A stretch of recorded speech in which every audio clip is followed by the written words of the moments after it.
Welcome to the Gabby Dugan Public Library. Our featured exhibition examines the best. So if you want to lease, call his niece, Shelley. That's Ned's Nelly Emporium, conveniently located just off the round. Now that I got all those, I got one more to go here, just reminding you that we're coming to you live from the Sir Charles Tupper atrium inside the Gabby Dugan Memorial Library. Now, man, to those spiffy suit fellers in the last meeting, they said, just tell the story. We know you're going to get into some backstory, but just tell the story from the beginning. It's been very unclear as to what's going on, so I made some notes for myself. They'll all be happy about that. And here is the story of the bad fall of the good Dr. Fast. Now, the first aside is this just a working title. It's kind of cumbersome, so they're going for the bad fall, perhaps on the poster. But anyway, for better or worse, here's the bad fall of the good Dr. Fast. So the story starts with a Faustian bet. Two sons of God make a wager. Tyrone Lance Goodfellow believes Dr. Fast to be a good man, and his brother Jack of Diamonds takes the opposing view. Reginald Fast was a doctor most of his life. He was a GP raised in Tennessee, trained in Britain, but settled here in Snake River. In the last decade or so, he sat on the Snake River High Court of Justice.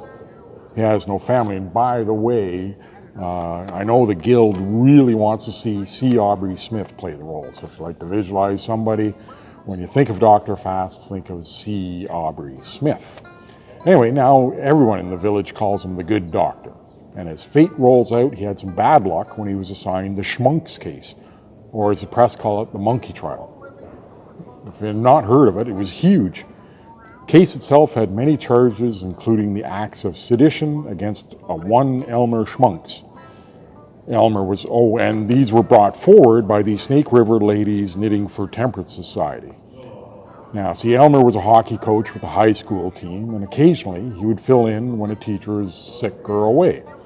So one day, Elmer decides to teach Harmon's theories. They basically state that if monkeys are so close to us, they are kith and kin, then therefore they should be afforded the same rights as other Snake Riverians. When this theory was brought to debate in City Hall, it was greatly opposed by the Spittoon Society, the Union of Outhouse Engineering, the AFIPC, the CAMOTO, and a number of other unions, basically the ones that want to clean up after us. They argued that if a Snake Riverian can drink, so could a monkey. Nobody wants that. Remember the Bad Monkey campaign? Bad Monkey? No? Okay. Anyway, you can go down to O'Malley's some night when Mike Jerkinson brings in his monkey, Mr. Hoobler. He's one mean drunk. But anyway, back to the story. So Elmer plays cards with Dale Zito, the president of the Spittoon Society. Dale has a seat on the Chamber of Commerce, and the Chamber lunches with the bankers. And Fast, he sits on so many charitable boards in the village, like the Shoe Shiners, the Elks, and such, that they all knew him. And Fast, he knew them, or he thought he did. Because unbeknownst to Fast, the Commerce boys see an opportunity. Dale and his gang get talking with their union brothers and sisters in Yorkton and Cobalt, and they want to use Snake River as a test case. The Chamber of Commerce wants the business. They say folks would come from miles around to watch the trial. The restaurants and hotels would be full. There's nothing more fun than monkeys, eh? And those that couldn't fit into the courtroom would turn into the radio. And that was the key. Radio is the future. The Chamber boys and girls saw the short-term game from tourism. The bankers saw the big picture and jumped at the chance to establish our community as a leader in the technology. Eventually, they'd sell more tickets at the rink, they'd charge for ads, and basically you get the picture there. So anyway, this trial goes ahead, and sure enough, it turns into a circus. They had wires running everywhere. It truly was a monkey show.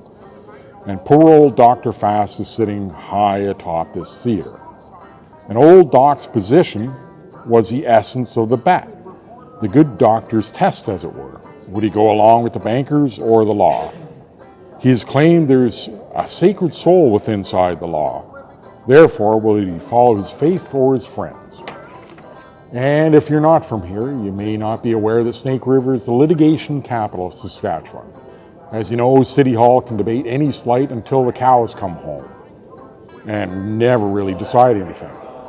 So this case should have never reached Dr. Faust's bench. Legally, there's not much merit to the case, but the entertainment value was undeniable. Big lawyers were brought in from Regina and Edmonton, and the press came and it turned it into a feeding frenzy. It really was a circus. And of course, the bet was hinged on Faust's ruling. His judgment on Elmer Schmunks would also be the judgment on his own head. Would he play along with the bankers, or would he follow the law and seek justice? Was he good or was he bad? And that's it. We got